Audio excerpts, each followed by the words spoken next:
Well, we have it on good authority that a whole bunch of MAGA influencers and just online influencers are heading to Israel and may have already arrived and been there. Many have already arrived, and they're meeting with Benjamin Netanyahu. They're meeting with Ambassador Mike Huckabee.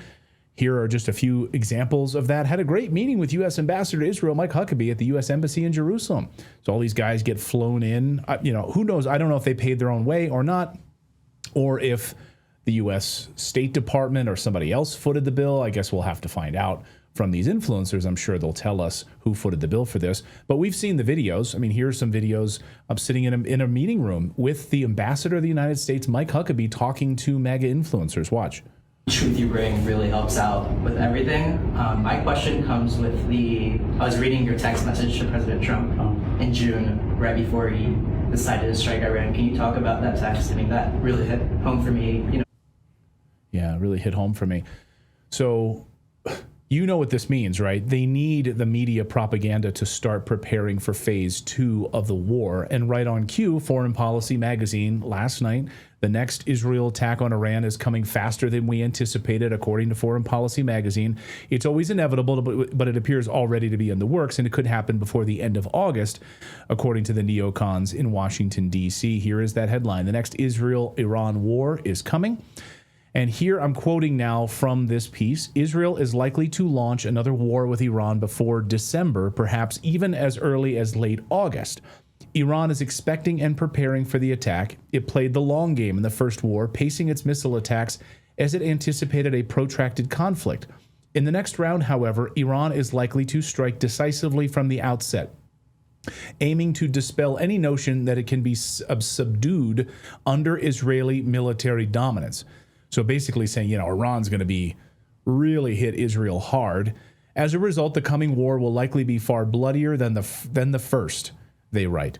If U.S. President Donald Trump caves to Israeli pressure again and joins the fight, the United States could face a full-blown war with Iran that will make Iraq look easy by comparison, end quote.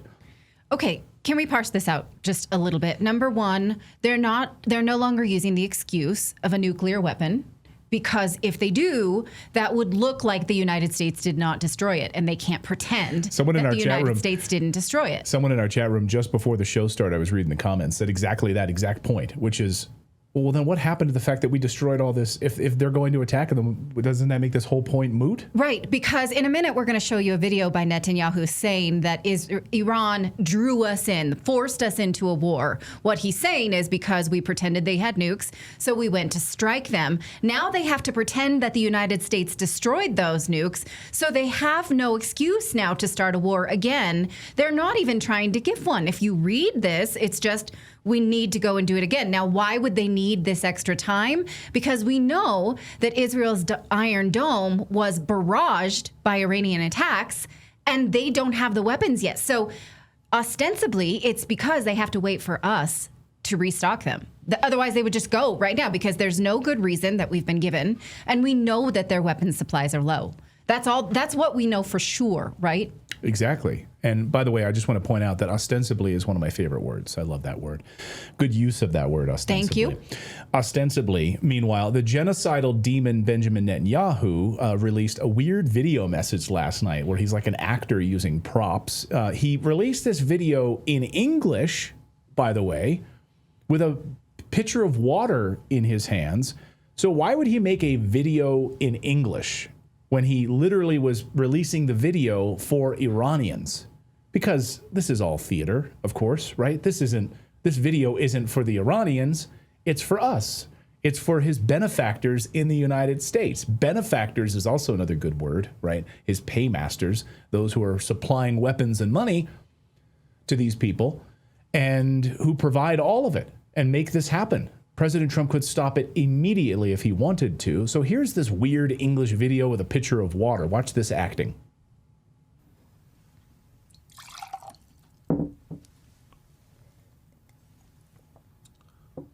Today I'm going to make an unprecedented offer to Iran.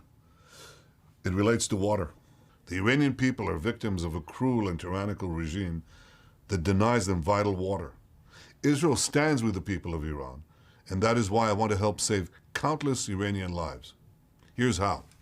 Iran's meteorological organization says that nearly 96% of Iran suffers from some levels of drought.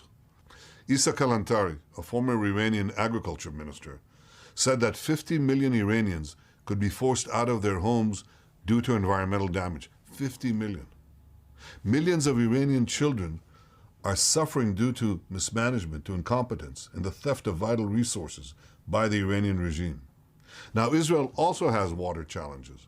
We've developed cutting-edge technologies to address them. Israel recycles nearly 90% of its wastewater. That's far more than any other country on earth. We invented drip irrigation. Our technology targets individual plants with exactly the nutrients they need for each plant. Israel has the know-how to prevent environmental catastrophe in Iran. I want to share this information with the people of Iran. Sadly, Iran bans Israelis from visiting, so we'll have to get creative. We will launch a Farsi website with detailed plans on how Iranians can recycle their wastewater. We will show how Iranian farmers can save their crops and feed their families. The Iranian regime shouts death to Israel. In response, Israel shouts life to the Iranian people. The people of Iran are good and decent. They shouldn't have to face such a cruel regime alone. We are with you. We will help so that millions of Iranians don't have to suffer. The hatred of Iran's regime will not stop the respect and the friendship between our two peoples. Okay. Now, he later goes on to urge. Go ahead, Philip. I was just gonna say, what a nice guy! Like So he nice. really cares about people. Like as they're yeah, planning on and the as they're planning sustenance. on sending Palestinians to South Sudan, like basically exiling all the people of Palestine, like carpet bombing Gaza. But what a nice guy! He cares about So Iranian children. I'm touched. Most people in I'm the chat are touched. calling him a demon or grim reaper. I think that's a good word for it. Other people are saying, I can't even look at this guy. He makes me sick to my stomach. Somebody else in the chat room said, I have kids. I know he's lying. Okay. That was my favorite. I have children. I know he's lying. Exactly. We should point out, he's literally, like, if the Iranian people like are thirsty and are dying of thirst, as you're to like sit there with water, like dangling it, like the way that you dangle food in front of like starving Palestinians. Like it's a scene out of the Three Amigos when he has the Chevy Chase has the water and then throws it and the rest of them are parched. Yeah. That's what this harkens.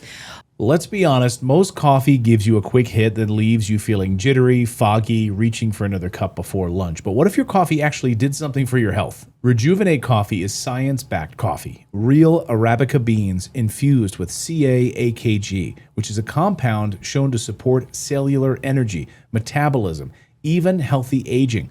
It's not a gimmick, it's not trendy, it's built for people who take their health seriously, who want to show up with focus and strength every single day. If you care about how you feel right now and how you'll feel 10 years from now, this is your coffee. Go to 1775coffee.com/redacted and order Rejuvenate Coffee today. Fuel your body and protect your future. Check out Rejuvenate. Okay, well, here he is urging the Iranian people to overthrow their government, dangling the promise of abundant water while Iran is suffering from severe drought. Now, Israel does, in fact, have the best water management system, in the world. In fact, they can desalinate, they can recycle wastewater. We've had Seth Siegel on the show, author of Let There Be Water, about this very topic. He actually, because he is a very pro-Israel author, told me that our coverage here on Redacted seems overly emotional. Women love being told that they're emotional. That's always a good kid. Yeah. When you told me that, I said, whenever you want to piss off a woman, just tell her that she's being too emotional. I have invited him to tell me how our coverage of this war is wrong. All he has said is that it's emotional. I do, in fact, get emotional about the idea of, people dying. So, but I'm waiting for a substantive response from him.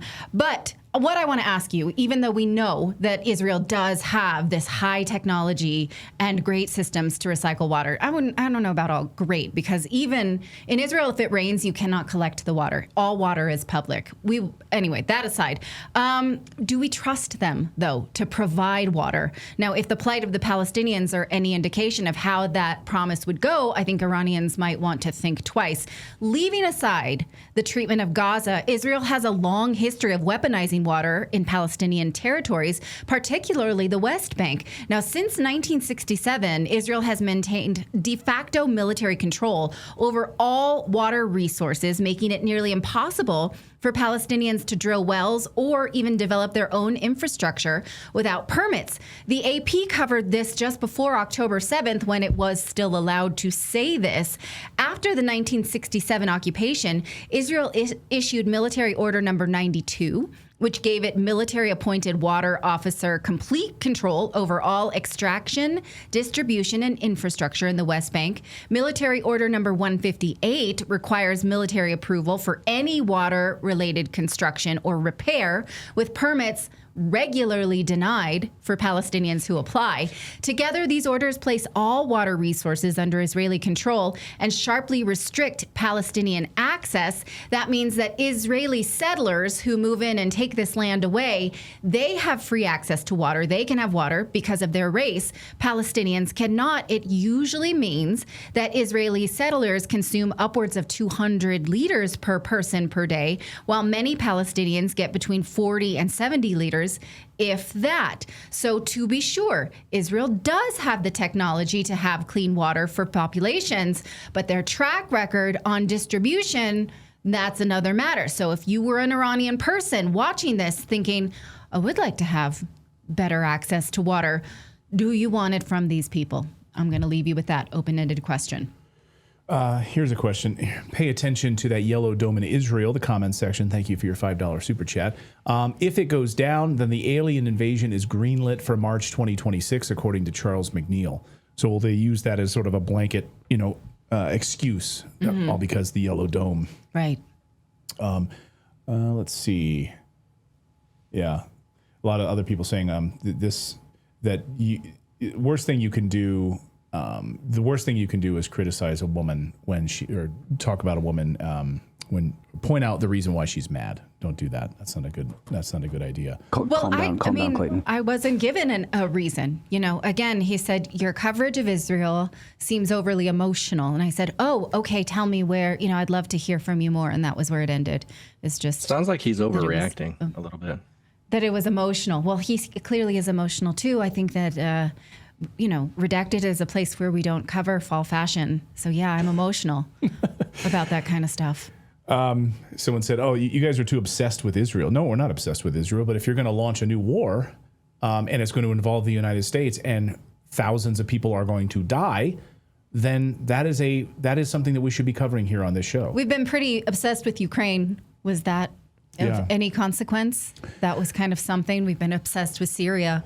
This is an anti-war channel. So my point is, maybe you did come here for fall fashion. In which place you are in the wrong place. So I guess my point is, in all of this, which is get ready for a lot of MAGA influencers, get ready for a lot of quote unquote alternative media influencers and so forth to start posting all sorts of pro-Israel stuff on their social media in the ramp up for this next round of the war 2.0 between Israel and Iran. Get ready for that.